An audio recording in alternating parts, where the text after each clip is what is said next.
Wednesday is the week's fulcrum. What happens here tips the balance. The first half of the week is behind, the second half is ahead, and the person standing at the middle of the week is in a different position from the person who began Monday. They have the week's first evidence, the plan has met reality, the intentions have encountered the actual. The energy that was full on Monday has been partially spent. The clarity that felt sharp on Monday has been softened by 2 days of information that did not entirely cooperate with the clarity. And the Wednesday person is navigating the second half of the week from whatever the first half has left in the interior. This is the shift, the point where the week's momentum changes character, where the beginning's energy transitions into the middle's different demand, where the freshness of the start gives way to the settled reality of the continuation. The second half of the week requires something the first half never asked for. Not fresh energy, the capacity to hold, to continue, to maintain orientation when the morning's initial inspiration has been converted into the afternoon's accumulated obligation. An anchor does not provide new momentum, it provides the holding that momentum cannot. This is Wednesday, May 6th, the fulcrum morning, before the second half of the week has begun its own claiming. Before the Thursday and the Friday have had their say about what the week will cost, you came here to be anchored before the shift, not because the second half will be worse than the first, because the second half will be different. And the person anchored before the shift holds differently through it than the person who meets the shift without the anchor already set. His word declares in the book of Hebrews, chapter 6, verse 19, that we have this hope as an anchor for the soul, firm and secure. It enters the inner sanctuary behind the curtain where our forerunner Jesus has entered on our behalf, firm, secure. An anchor that enters the inner sanctuary, not an anchor for the outer things, for the schedule or the tasks or the visible demands. An anchor for the soul, for the place where the shifting most deeply affects the person, where the Wednesday fatigue and the Wednesday doubt and the Wednesday recalibration of what the week is actually going to cost take up residence. The anchor is set in the soul before those things arrive. Before we enter this prayer, write in the comments right now, Lord, anchor me before the middle of the week shifts. I will not be moved by what changes when I am held by what does not. Write it as the pre-shift declaration, the claim made before the claiming begins. Like this video as an act of choosing the anchor before the shift makes its case. Subscribe to this channel so we can begin every morning together, especially the Wednesdays when the fulcrum moment needs the anchor to be set before the balance tips. And share this prayer with someone whose Wednesday, you know, is arriving with the first half's accumulated weight and the second half's unknown demands. What you send might be the anchor that holds them through the tipping point. Now let us set the anchor before the week finds its new direction. Lord my God and my Father, I come before you on this Wednesday morning at the specific point in the week when the anchor matters most. Not the beginning, when the freshness provides its own form of buoyancy. Not the end, when the weekend provides its own form of relief. The middle, the point where neither the beginning's momentum nor the end's proximity is providing stability. The point where what the week actually is has become fully visible, and the person standing in the middle of it is supported only by what was established before the visibility arrived. I bring the Wednesday honest condition to you. The energy level of someone who has been actively living for 2 days. The clarity level of someone whose plan has had 2 days to encounter reality. The patience level of someone who has been extending it since Monday. The hope level of someone whose Monday expectations have been partially confirmed and partially revised by the evidence of the first 2 days. This is the actual Wednesday starting point, not the ideal version, the real one. Anchor me here, Lord, not when the second half improves the conditions. Here, in the actual Wednesday condition, in the middle where the holding is most needed and the momentum least available. Your word declares in the book of Psalms, chapter 62, verse 5 through 6, that yes, my soul, find rest in God. My hope comes from Him. Truly He is my rock and my salvation. He is my fortress. I will not be shaken. He is my rock and my fortress. I will not be shaken. Those words are not spoken from a comfortable position. They are spoken from the Wednesday position, from inside the middle where the shaking is most likely. From the actual honest condition of a person who needs an anchor, not because the week is easy, but because it is not. I will not be shaken, not because the shaking has not been attempted, because the rock does not move when the shaking comes. Father, I want to name what shifts in the middle of the week that makes the anchor necessary. The perspective shifts. The optimism of Monday morning meets the reality of Wednesday, and the result is a recalibration. Some of what was hoped for on Monday is still on track on Wednesday. Some of it has revealed itself to be more difficult than Monday anticipated, and some of it will not be resolved this week at all. The Wednesday perspective is more accurate than Monday's, but less buoyant. It has traded inspiration for information. The anchor holds the person in the more accurate Wednesday perspective without allowing the accuracy to tip into discouragement. Because the risk of the accurate Wednesday perspective is that it becomes the lens for the rest of the week. The recalibrated expectation that was genuinely realistic on Wednesday becomes the governing expectation that shapes Thursday and Friday. The difficulty that appeared on Wednesday is processed through the anxious Wednesday lens and arrives at Friday as a larger thing than Wednesday actually produced. The anchor does not deny the accuracy, it contextualizes it. The Wednesday difficulty is real, and the anchor does not pretend otherwise. But the anchor holds the difficulty inside the wider frame that includes the faithfulness that is present alongside the difficulty. The thing that is hard is real, and the God who is present in the hard thing is more real, both things held simultaneously. That is the specific function of the anchor at the Wednesday fulcrum. Not to minimize what is difficult, to ensure it is seen within the full picture rather than as the full picture itself. Your word declares in the book of 2 Corinthians, chapter 4, verse 17 through 18, that our light and momentary troubles are achieving for us an eternal glory that far outweighs them all. So we fix our eyes not on what is seen, but on what is unseen, since what is seen is temporary, but what is unseen is eternal. Fix our eyes on what is unseen. The anchor holds the perspective in the wider frame, even when the Wednesday conditions are pressing the narrower one. The temporary things are real and visible and pressing. The eternal things are equally real and invisible and not pressing. The anchor keeps both in the view simultaneously. Lord, anchor me before the middle of the week shifts. I will not be moved by what changes when I am held by what does not. The energy shifts too. By Wednesday, the energy that was available on Monday has been used. This is not a failure. It is the honest description of a person who has been present and engaged for 2 days. The energy available for the second half of the week is not the energy that was available at the beginning. And the Wednesday that begins from the depleted position has fewer resources for the demands the second half will produce. But the anchor provides something the energy does not. The anchor holds when the energy is gone. The person who is anchored in God is not dependent on the energy remaining at Monday's level through Friday. They are held by what does not deplete. The God who is the anchor is not running on the same reserves the person is running on. He does not reach Wednesday at a lower capacity than Monday because Wednesday demanded more of him. His capacity is not a function of what the week has taken from it.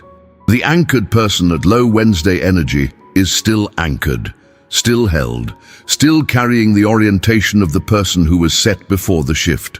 Not at Monday's energy level, at Wednesday's energy level, with the anchor holding what the energy level cannot hold on its own. Your word declares in the book of Isaiah, chapter 40, verse 29 through 31, that he gives strength to the weary and increases the power of the weak. Even youths grow tired and weary, but those who hope in the Lord will renew their strength. Renew, not maintain, not sustain at the depleted Wednesday level.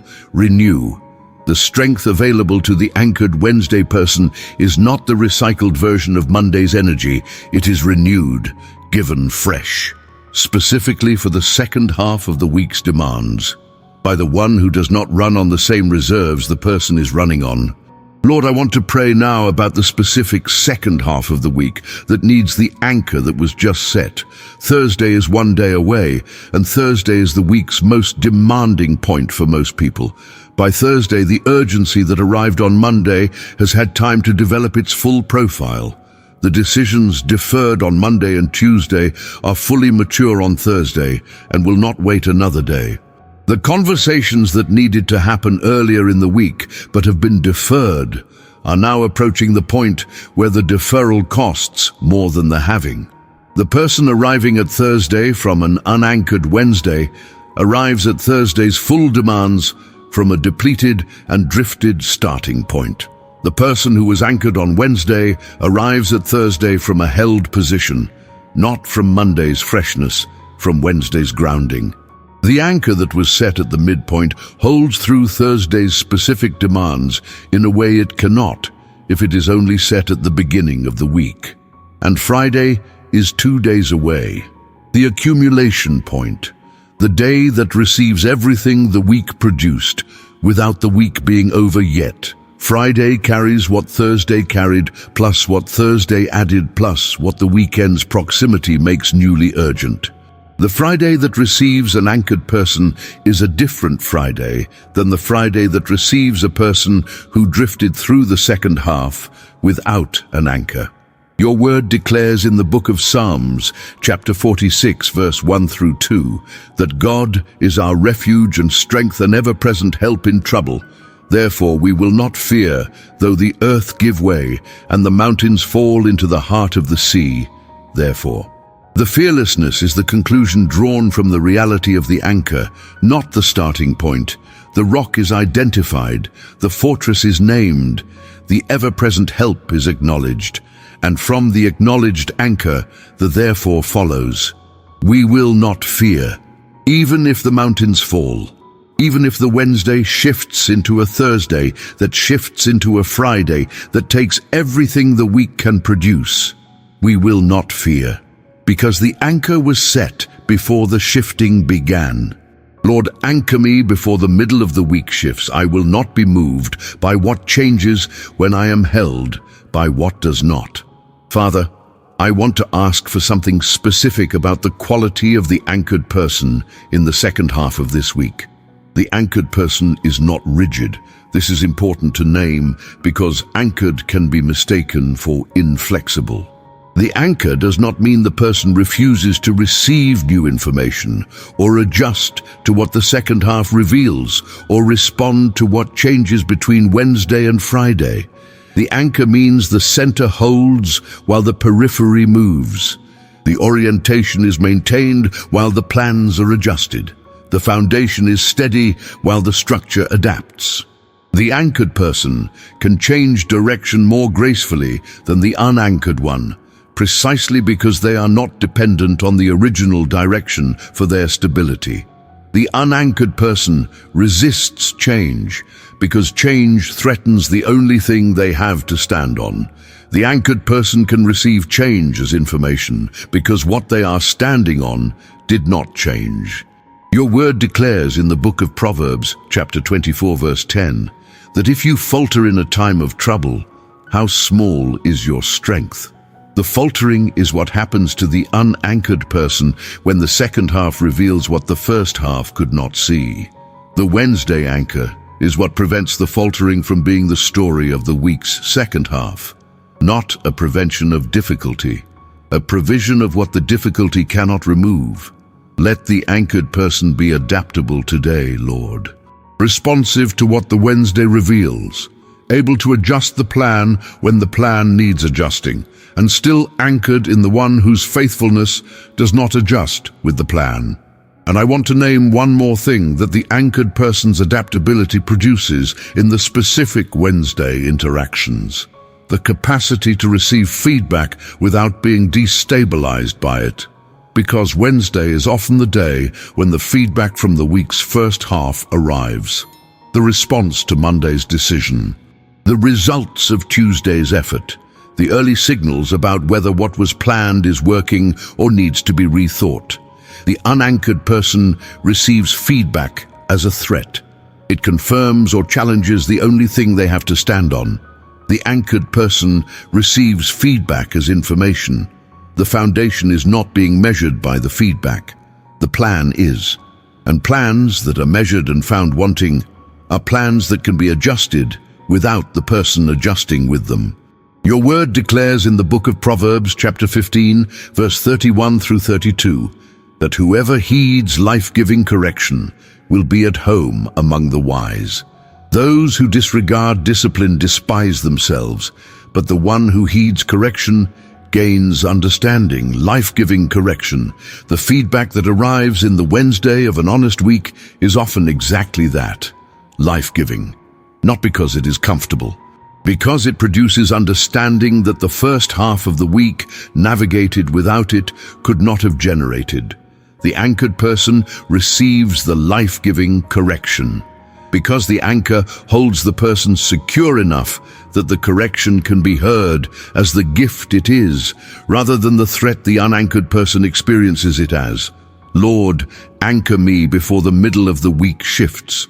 I will not be moved by what changes when I am held by what does not. And Father, I want to ask for the anchor to hold specifically in the relational dimension of the second half, because the relationships of the week's second half are received differently depending on what state the person is in when they arrive at them. The Wednesday anchored person arrives at the Thursday difficult conversation from a held interior. They are not already off balance before the conversation begins. They bring patience that was not exhausted by the first half's demands because the anchor was replenishing what was spent. The Wednesday anchored person is a different presence in the second half's interactions than the Wednesday drifted person. They listen better because their interior is not preoccupied with its own instability. They respond rather than react because the anchor has created enough interior space for the gap between stimulus and response to exist. They bring something to the people of the second half that the first half's accumulated demands were not able to fully drain because the anchor held through the draining. Your word declares in the book of Galatians chapter 5, verse 22 through 23, that the fruit of the Spirit is love, joy, peace, forbearance, kindness, goodness, faithfulness, gentleness, and self-control. Forbearance, that specific fruit. The capacity to bear what is difficult in relationship without being broken by it or breaking what it is difficult in. Forbearance is the fruit of the anchored interior. The person who is held by God through the second half of the week produces forbearance in the relationships that the second half requires it from, not through effort, through the fruit that grows from an anchored root.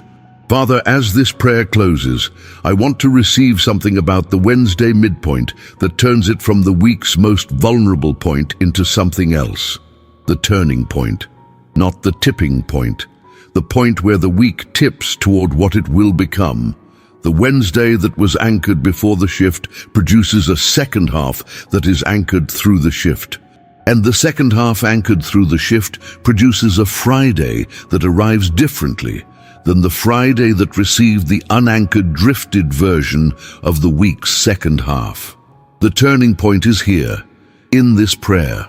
The person who came to Wednesday's fulcrum before the fulcrum did its tipping and received the anchor that holds through the tipping is the person who turns the week's midpoint into the week's turning point, where the drift was reversed, where the depletion was met with renewal, where the narrowing Wednesday perspective was held in the wider frame that the anchor provides.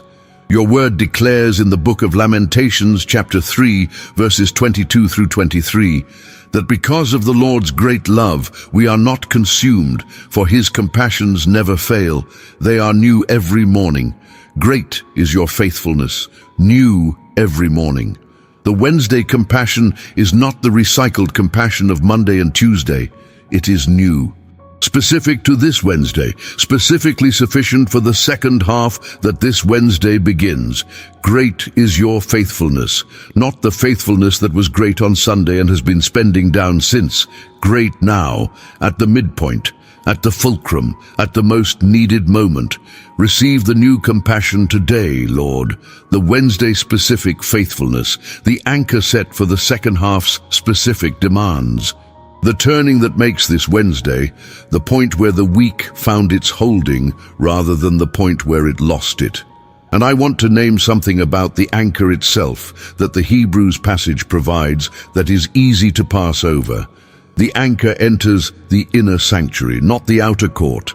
The anchor for the soul is set in the holiest place, the place where God dwells, the place that is beyond what any earthly shifting can reach.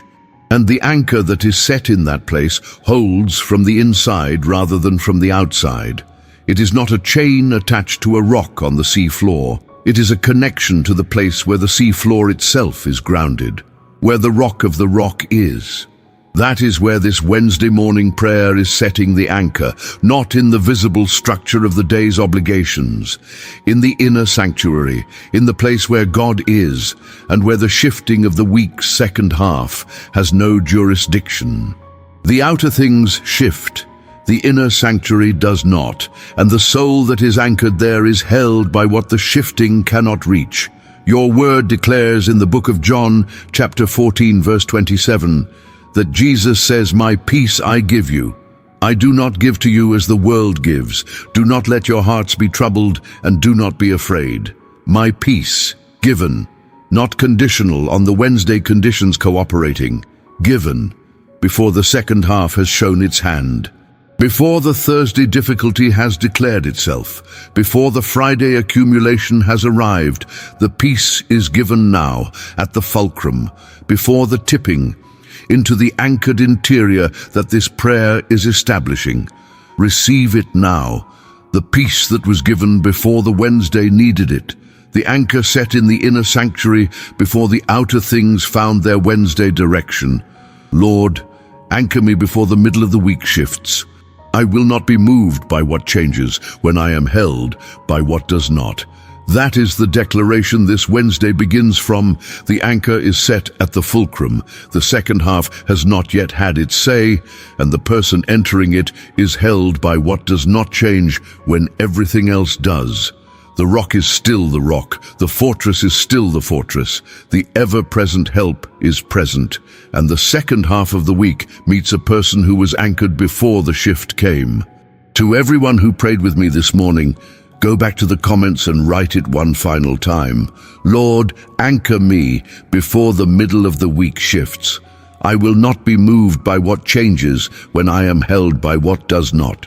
Return to that anchor every time the second half tries to drift what the morning set. Subscribe to this channel and come back tomorrow morning.